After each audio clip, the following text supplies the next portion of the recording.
Redundancies are a permanent fixture of modern employment, with no big or small business seemingly exempt. But a redundancy at any age, especially for people 50 plus, can be a golden opportunity. And Peter James from Career Life Transition says redundancy doesn't mean we should hit the panic button. Good afternoon to you, Peter. Good afternoon, Tracy. How are you? I'm very well, thank you. Losing a job can be a big kick to the ego.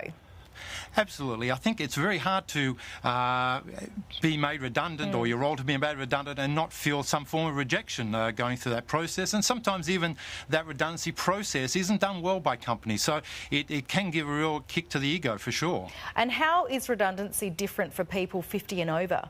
Well, 50 and over, you're really almost you're starting to feel a little bit like you're heading into retirement and your time is finite. I mean, financial institutions are looking at your age and things like that. You've probably been in a career for a number of years. You maybe feel like your skills are not right up to speed with the latest people coming out of university, and it can really create some doubt. People that come to see us probably some of them haven't even interviewed for roles or a job for many, many years. So that whole process of going through applying for a job, finding a job, looking for a job, interviewing for a job can be very daunting. Indeed. All right, so how can people look at redundancy in terms of it being a positive experience? Well, I think once you're in your 50s, you really know what you love and what you don't love.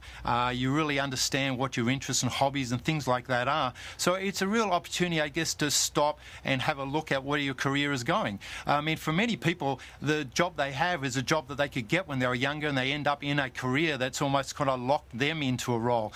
People that come in their 50s, they know what's happening, what their career, and I guess have that opportunity to stop and look and really make some key decisions about how they want to spend the last part of that career, and taking the time to understand what you love, what you can do, where you contribute, and really being a little bit flexible, being prepared to learn, having a positive attitude can really make that experience moving into later years quite rewarding. Positivity is key, I suppose. Right, Peter James, I have to leave it there. Thank you very much for your time this afternoon. Thank you, Tracy.